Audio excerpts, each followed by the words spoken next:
listening to the Crossome Wrestling Entertainment podcast.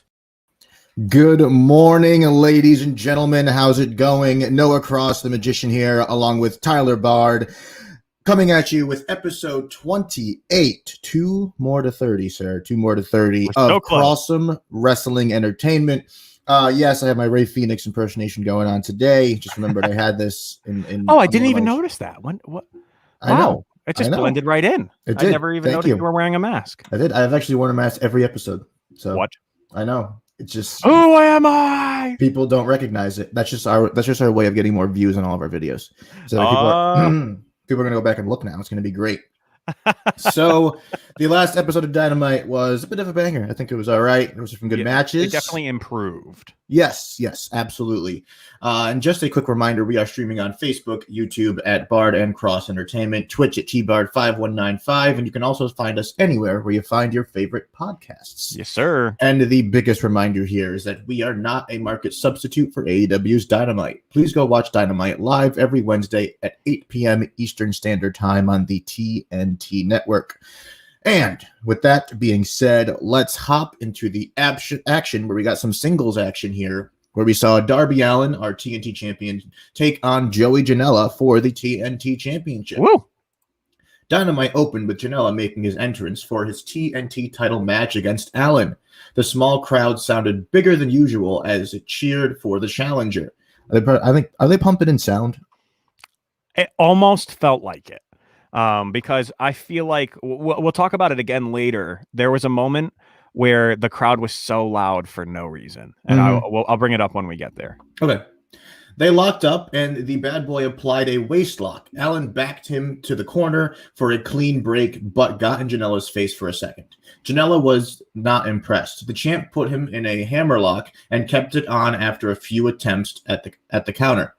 Janela backed him into the corner and hit a back elbow to break the hold. Allin popped up and hit a springboard arm drag followed by a drop kick. Janela dropped him on the apron and hit a suicide dive. Janela slowed the pace down and applied a submission to the mat. He took Allin down with a double axe handle from the top rope. But when he went back up, Allin yanked him down by his arm. He worked over Janela's arm for a bit before driving him into the barricade with a huge suicide dive. The bad boy caught Allin in midair for an impressive German suplex. Yeah. They went back and forth with quick counters until Janela hit a pile driver for a 2 count. Allin recovered, would hit a big coffin drop, and that looked like a stiff coffin drop for the W, retaining his TNT championship. So, I mean, I thought it was a good way to open the show. Definitely Obviously, a good way to open the show. As we always say. These guys have worked together, too. And so that's why it was so good. We've probably seen them. I can't recall now. They've probably been at NEW together at the same time. So they're guys who have been on the indie circuit for a while. So I wouldn't be shocked if they've at least wrestled each other quite a few times. Oh, absolutely. Absolutely. I could totally see that. As I said, that coffin drop at the end, if anybody watches any parts of AEW, there's a few parts I'm going to tell you to watch from this episode. That might be one of them, just because it was so far and it looked so stiff. It did not look comfy. Like he nailed him. That's because he had to go so far. Yeah, you couldn't do the normal fall and tuck. It was you really had to go for it. There was another spot that was far when Pac had to do the drop kick, but we'll get to that. I don't know if you remember that. It was real far. Yeah, it was ridiculous. Come on, Ziggler. I mean Nemeth. We'll get there. So yeah, with that being said, I thought it was a great opening contest. It really got us into the night. It's no tag team. They open with a title match. It's no tag team match opening though. You know, like those are usually that's how you signature. That's how you kick off a show. You know what I mean? You know what I mean? Yeah, of course. I mean, we've seen what they can do with tag team matches. So, but don't worry, there's plenty to come. There's plenty to come. And with that being said, Tyler, I'll turn this over to you, and I'm going to take this mask off. Okay, perfect. It is time for some tag team action. We had Cody Rhodes and Lee Johnson versus Peter Avalon and Cesar Bononi. After Cody defeated Avalon in a singles match recently, the American Nightmare teamed up with Johnson, the newest member of the Nightmare family, to take on Pretty Peter and Bononi. Cody went right after Avalon and stomped him into the mat before he brought in Johnson. Bononi made a blind tag and took out Johnson from behind with a clothesline. The heels began to work the Nightmare Factory alumni over, but he turned things around and hit an impressive dropkick. Cody would then tag in, though, but Bononi overpowered him with an overhead slam. We returned from the break to see the heels controlling the pace, and Cody caught Avalon in a dive and slammed him. Johnson tagged in and hit a flurry of moves to both of the superstars. Johnson was able to avoid Avalon's finisher and ended up rolling him up for the win. Again, high pace. There was a dive over the top rope in this match that hit Benoni, which was gorgeous. I don't know what we would call that dive because it wasn't your regular tope suicida. That was just like a corkscrew tope suicida. Like, it was absolutely monumentally big. Wasn't able to find any pictures of it, unfortunately. And we don't like to put too many videos on here just for copyright purposes. Yep. But again, Noah said we were going to mention a few moments. You have to go watch that moment. It was super clean, and Benoni absolutely did a great job to make sure that no one died in this exchange. But yes, Johnson able to get a roll-up victory on Avalon, which is why we knew he was in this match, was to take the pin.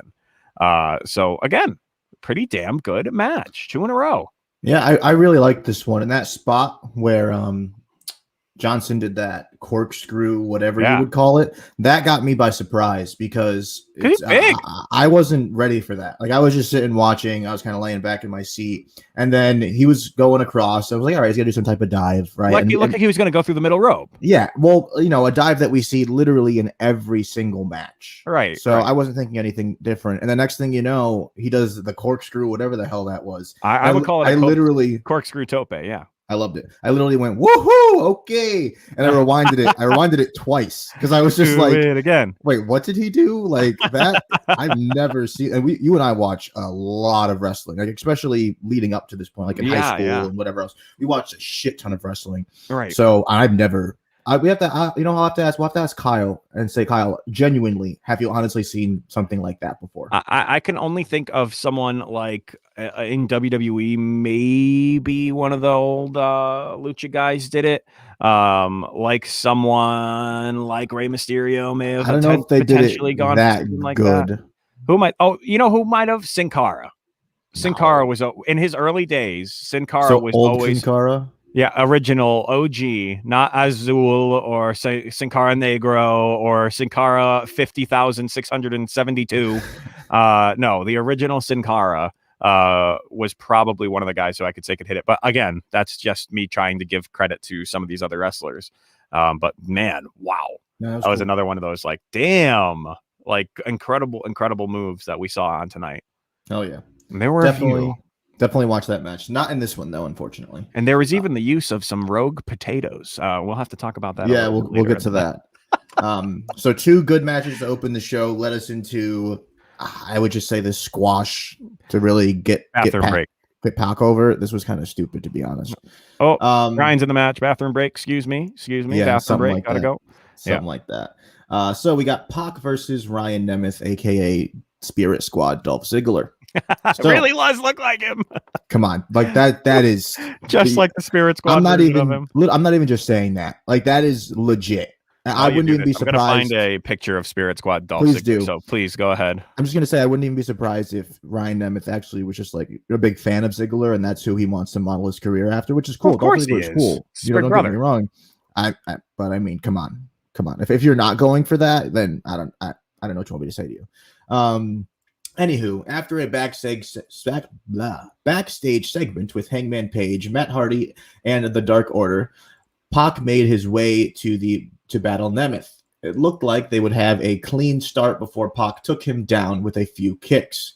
The bastard hit a snap suplex and a running uppercut. Nemeth struggled to his feet before a missile dropkick took him right back down. And there is Spirit Squad Dolph Ziggler. So I can't even tell the difference. Toggle back and forth. It's so bad. No. They're the same person. And that took me seconds. Like, the second I saw Ryan Nemeth, I'm like, all right, that's Spirit Squad Dolph Ziggler. He'd fit right in. Absolutely. Honestly, Ziggler should just leave it at WWE, come to AEW, and they could be a tag team or something. Oh my God, that is insane. Like, he literally would fit right in with the Spirit Squad. Yep. Oh no. All right, we'll stop picking on him. So yeah, that drop kick that I just mentioned, the missile drop kick that he pocked into Nemeth. When I saw that developing, like in the ring, Nemeth was getting to his feet.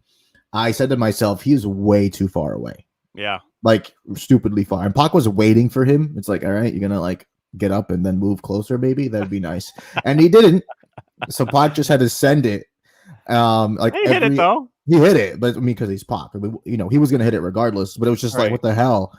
Like, do the guy a favor. Nemeth came back with a Dolph Ziggler style snap DDT. Shocker. Yeah, that was good though. That was he nasty. hit that really well. I don't know if I think. I mean, Pac he's been just sold the probably hell. doing it his whole life. Yeah. So it makes sense that would be his move. Of course, it's his move. I'm just gonna say Pac sold the hell out of it. Like I thought he killed himself. Well, we know he would. Pac's great. He's crazy. But Pac rolled out of the ring to avoid the pin. When Nemeth tried to follow, he was sent into the barricade. Pac stomped Nemeth into oblivion before hitting the black arrow, which looked flush as hell. Mm-hmm. He immediately transitioned. Back. Oh yeah, he immediately transitioned into the brutalizer for the submission victory. Yeah. So it was okay. Nothing amazing. It was very, very short. And you knew from the beginning it was going to be short once Pac was literally just brutalizing him. No pun intended. Oh, that was good. No, that was totally intended. Yeah, brutalizing the Spirit Squad, Dolph Ziggler V2. So yeah. I mean, you can literally call him Spirit Squad Dolph Ziggler V2 because he is. He is his younger brother. Really so I'm not surprised he's basing a lot of that time off. Oh, howdy, Courtney. Hello? No, she's Courtney's saying howdy in the chat. Howdy, partner. How's it going? My cowboy hat's in my other room. I put it on for you. I think it's dirty. It makes sense that she says howdy. She is a Cowboys fan. Oof.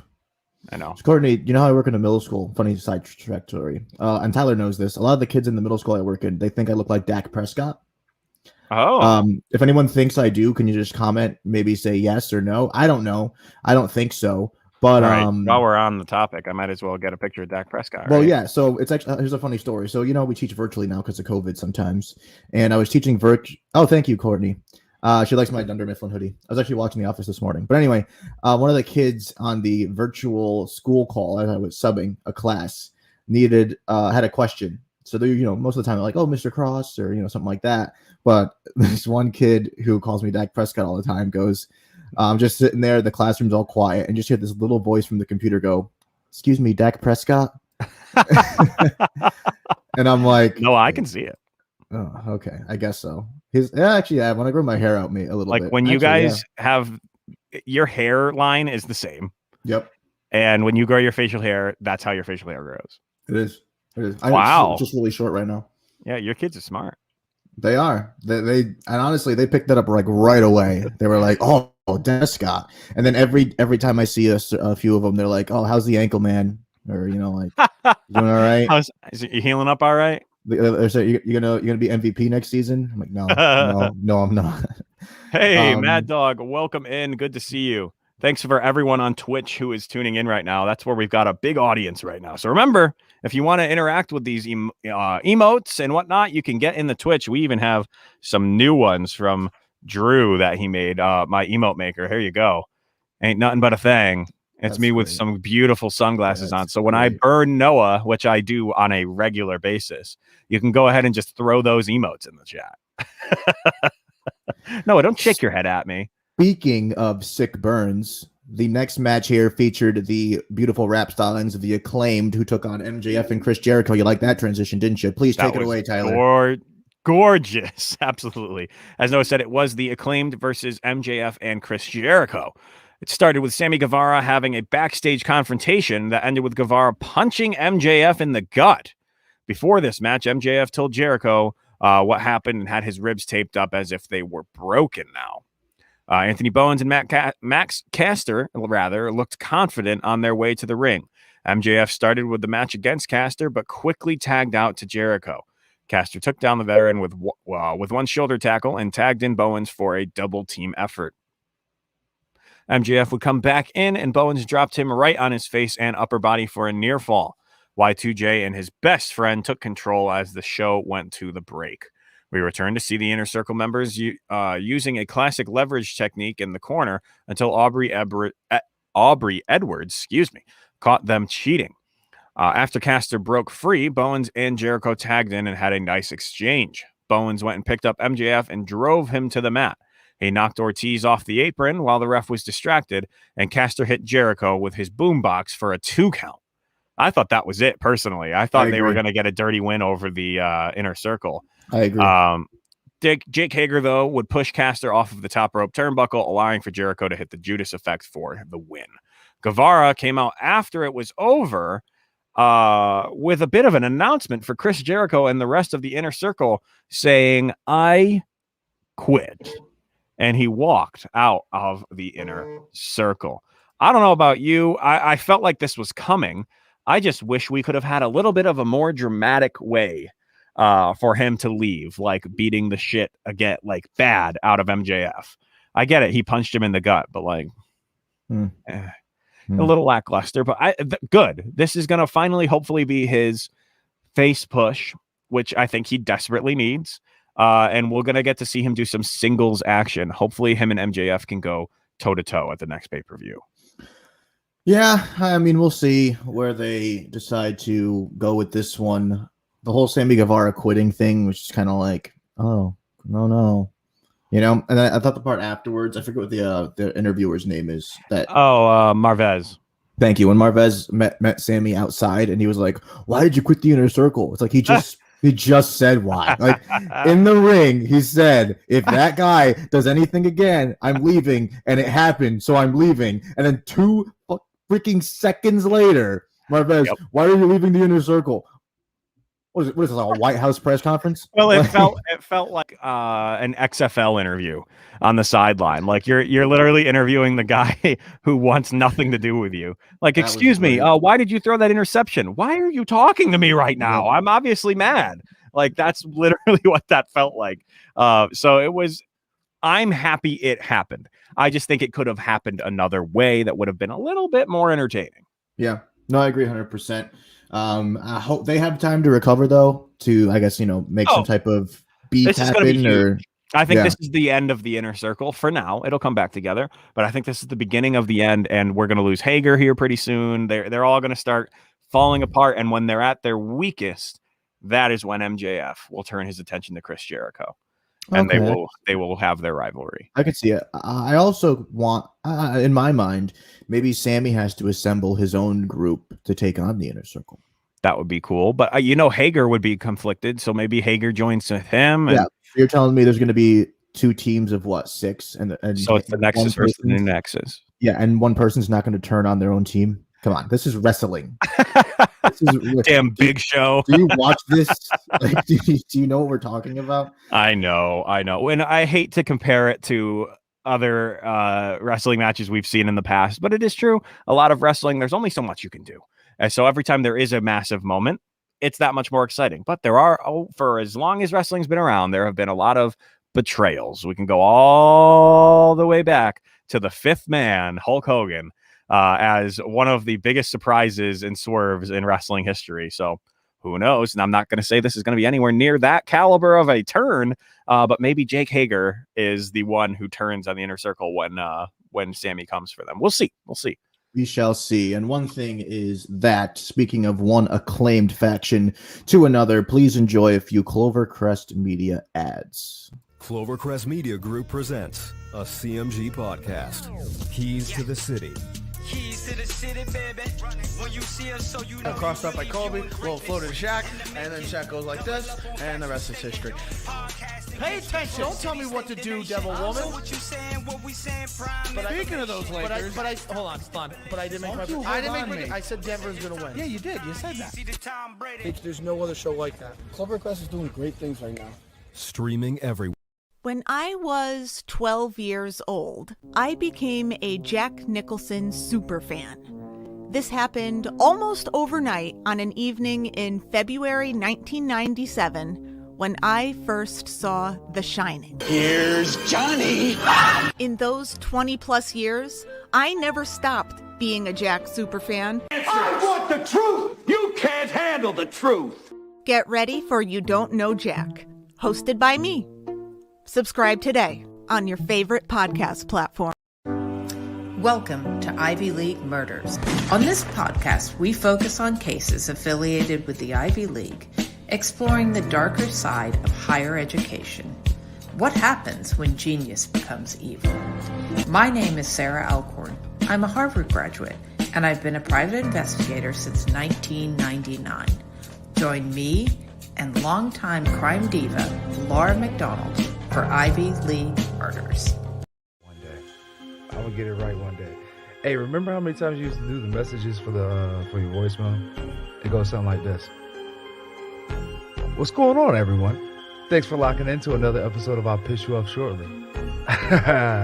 This is the podcast where we debate everyday issues, pushing your thought process beyond what's normal.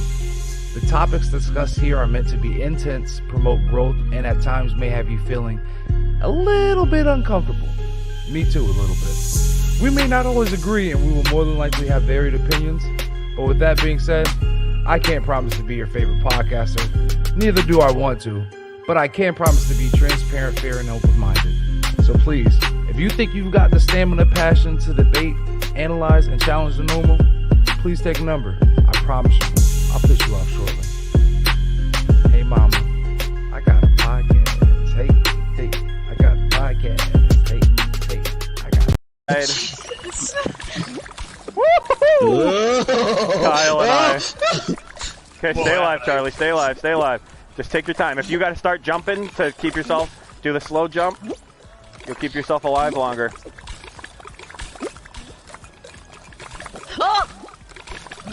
Who was that? Was that you, Meg? Yes. Oh, I died. No! It's okay. One of you Alright, win. Kyle, me and you. We'll get the 7th win right now. Unicorn still holding on. Alright. They're gonna take each other out, Kyle. I don't know. Yeah, well, there's a dino. Alright, Kyle, me and you, bud. Let's see what we got. Cheers. Alright! Nice. 7 personal wins today. That is insane. That is definitely the most I have ever had on. And yes, there, folks, there you have it. Make sure you check out Tyler's Twitch stream and all of those amazing podcasts on here at Clovercrest Media. And always remember that we are not a market substitute for AEW's Dynamite. Please go watch Dynamite live every Wednesday at 8 p.m. Eastern Standard Time. And with that, let's hop back into the action where we get to see some women's action as Layla Hirsch takes on Thunder Rosa in the first match in the Women's Eliminator Tournament that took place this week. With Hirsch taking on Thunder Rosa, the former NWA Women's Champion gave a promo before the match saying she wanted both the AEW and NWA Women's titles. I love that, by the way. That was awesome. That was the first time I was like, yeah, I was behind her. Okay, I love it. Good stuff. They locked up and wrestled on the mat until they came to a stalemate and reset. Hirsch showed off some of her amateur wrestling skills as she worked over Rosa's arm and hit a suplex. Rosa hit a body slam and a running senton for a 2 count. Hirsch hit a nice Hurricane Rana that sent Rosa out of the ring, and she followed that up with a suicide dive. Rosa recovered, but Hirsch almost locked her in an armbar. We returned from a break to see Rosa building some momentum. She nailed a low drop kick in the corner, but Hirsch kicked out for 2. Legit Layla executed a few rows and a crossbody for another 2 count. Rosa avoided a moonsault to regain the upper hand and hit her finisher to pick up the win and advance to the second round of the Women's Eliminator Tournament. So I thought that was a good way to open. I like the first match. It's cool that they're doing this type of tournament because you and I are usually harping on the fact that they don't give women enough time or enough things to do. Now we've got a lot of women action coming our way. A lot, right? So this is really good. There was still only one women's match on this show. So how many matches were there? 7 or something? They've got to do more. And even going into next week, it looks like there's only, let's see. It looks like there's only one planned. Yeah. So, I mean, we need, but you know why there's probably only one planned? Because they announced the one for next week, and it's this match here. Serena Deeb versus Riho. Her first time back on TV in 11 months. So Maybe we need to save the hype for our very first AEW Women's Champion, Rio. That's Very, probably why. very good. I can understand it. I'll take it. But yes, great match. Again, I like the fact that the women are getting this tournament here. It's really cool, elevating the women's division in AEW. You love to see it, and nothing but bigger things from here. Yeah, no, definitely. This is exciting. We've got the U.S. bracket and the Japanese bracket, and it's definitely going to be a lot of fun to see who comes out on top. Oh, yes. And with that being said, Tyler, would you like to take it away for our insane main event this evening?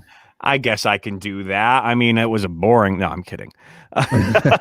We had the AEW World Champion Kenny Omega with Don Callis, of course, and Kenta versus the IWGP United States Champion Jon Moxley and Lance Archer. Lance Archer felt a little bit random, but I guess if you put the two maniacs in the same corner, I guess that's the most sense that you're going to get out of this. So that's what we're going to go with. Omega was shown golfing earlier in the day, though. He told Marvez that he was the best of all time, and he didn't need to prepare for this match like most wrestlers would usually have to. Kenta would go on to hit Moxley with the IWGP US title shot briefcase, which for those of you who aren't sure, and maybe be more of a WWE fan, it looks just like a Money in the Bank briefcase, just a lot bigger and a lot redder. So he'd hit him with that briefcase right after the bell would ring. He tried to do the same thing to Archer, but the big man showed no signs of pain. Omega helped Kenta take down both opponents. Kenta shoved Omega out of the way so he could stomp on Mox, and it led to a brief argument. Archer ran over Omega, and Moxley turned Kenta inside out with the clothesline. Omega used a trash can as a weapon, which, ouch, that one in the corner. Excuse me. I almost had a sneeze there. I went away. No, don't worry. So hit him with the trash can as a weapon and inflicted extra damage with it during a moonsault. Archer and Omega fought into the crowd during the break. Kenta hit Avalon with a GTS. When he got in his way. Poor Avalon, man. Rough night. Archer sent Omega into a heart-shaped bed. Valentine's theme. Avalon keeps at ringside for whatever reason. Moxley rejoined the fight and got a near fall on Kenta. Moxley and Kenta, however, took the fight into the kitchen area backstage where the IWGP US champ took a DDT on top of a metal table. Although, I didn't write it here. The funniest moment of that is when he went for a pinfall on top of the table. Out comes Lance Archer with a big old box of potatoes. I think that might be the first time in wrestling history that a pinfall has been broken up with a box of potatoes. Whatever works.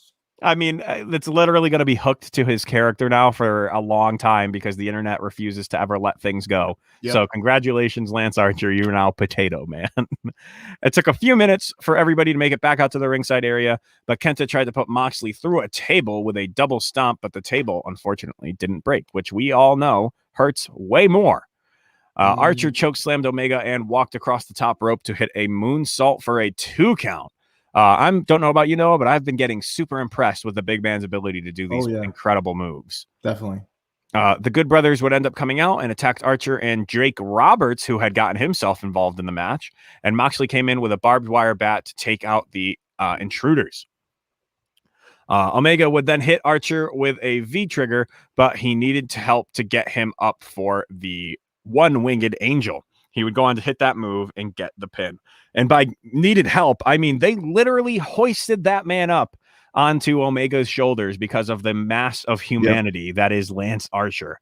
And he hit it clean. I was going to say, Omega still hit that by himself. Like he rotated that big man and landed him. So I was like, wow, on a big boy, he hit that trigger. So like we said, he hit the move and, of course, got the pinfall victory. I mean, it was all we expected out of this match and more. We got free potatoes out of it, and I absolutely enjoyed this match. Noah, I'm curious to see what your thoughts on it are, because I know you're a big fan of New Japan Pro Wrestling. We know Kenta from when he was in WWE, from New Japan. We know him from all over the place. So what were you thinking about it? I agree with you. I love this match. I thought it was great. It's great. I still have the wrong banner up. What a loser. There we go. It's great to see these New Japan people coming over and, having fun. Hello. Thank you for using all the emojis there on Tyler's Twitch channel. I love to see it. But yeah, I love it. Kenta's here. That's awesome. And I love how he debuted 2 weeks ago, and he already was in a match in the main event. It's huge. That's what we wanted to see. I like that they're referencing all of the things that are happening in New Japan, as in Mox being the U.S. champ, saying IWGP U.S. champ, talking about how there's basically this is like when MLB The Show announced they were going to do cross-platform. Also, by the way, livid MLB. I bought a PlayStation specifically for MLB games, and now you change. All right, whatever. Well, I'm not that salty. That's the comparison as to where it's just like finally, and thank God, because there's just so many avenues that it opens up for greatness. Oh, sure. And this was one of them. And seeing Kenta getting, aligning with Kenny Omega. So excited to see what else happens here. Well, of course he aligned with Kenny Omega. No, I'm just saying, in what world? Like, if you told me Would that that ever happen? Yeah, a month ago, like, oh, dude, in a month, Kenny Omega and Kenta are going to team up and take on Moxley and Lance Archer. I'd be like, yeah, maybe in like your create a character mode in WWE 2K. Like, right. No. I get that aspect of it. This is huge. I don't think that people who are such massive fans of the other company may understand how massive this really is, that NJPW and Impact and Ring of Honor and NEW, all of these big companies, either in the US or outside of the US, are all teaming up with AEW. And we said this might happen because they're the house of the indie stars, but it's happening, and they are smoke showing Wednesday nights. It is insane. And if they can keep it up, there's a lot of big contracts coming up in WWE. If you keep up with wrestling on all forms, there are a lot of big contracts coming up in WWE, and they haven't been signed yet, which is awfully alarming for WWE, because in past years, 2 seconds, hey, your contract's up. Yeah, I'll take 5 years. Immediately they would sign to be back on, and they're not doing that. I think this match itself proved how massive AEW is going to be over the next few years. And I cannot wait to see what we still have lying in store. 100%. So, being the market wrestling fans we are, Tyler, out of 5, what do you give the episode?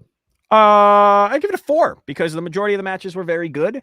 But I will bring up this picture as the reason why I couldn't go any higher.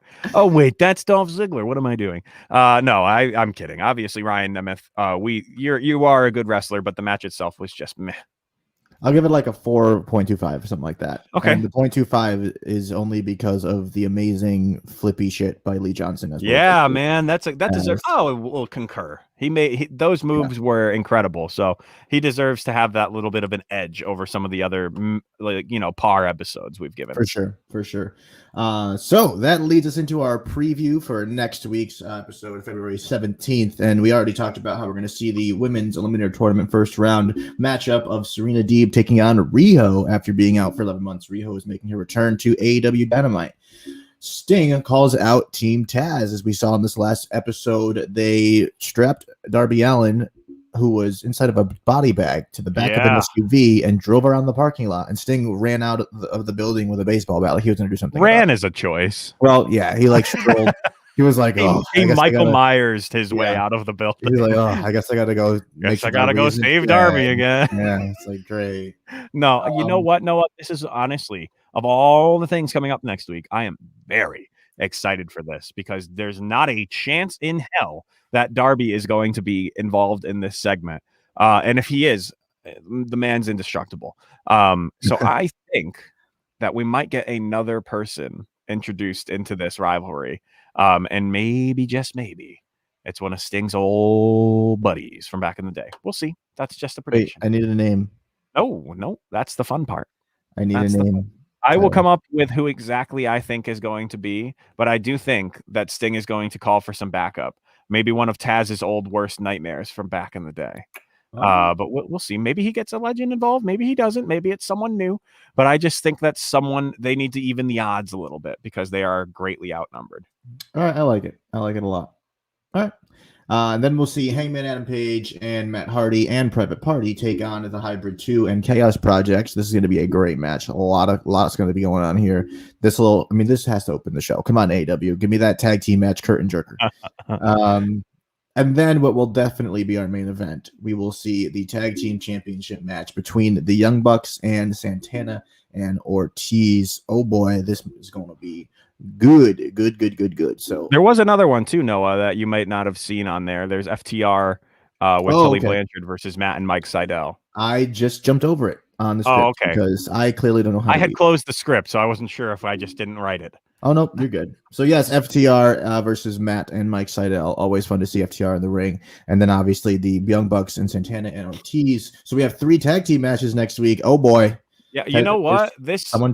I'm excited, though. Like, all of these matches, this one's a little weird. I get it. It's strictly for the Hangman storyline with Matt Hardy. He signed the contract this week. That's what this is all about. They're obviously going to get a win somehow. But this one, FTR and versus Matt and Mike Sydal, we are going to get some Jungle Boy action.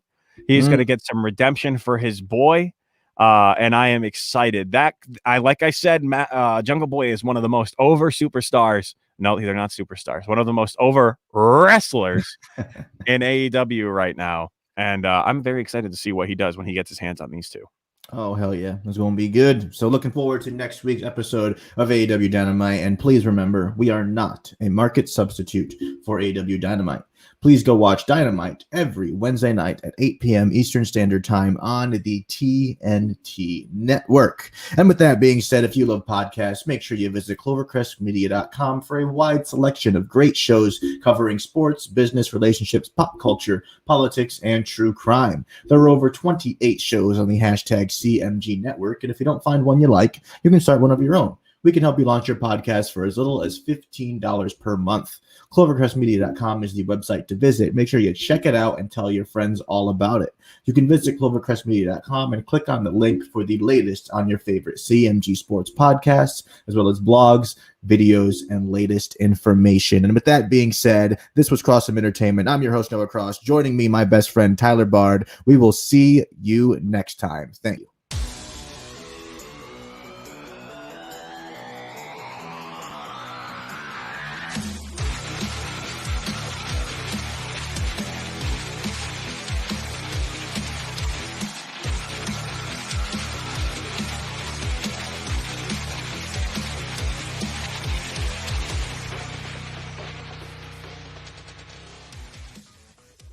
You're listening to the Crossome Wrestling Entertainment Podcast.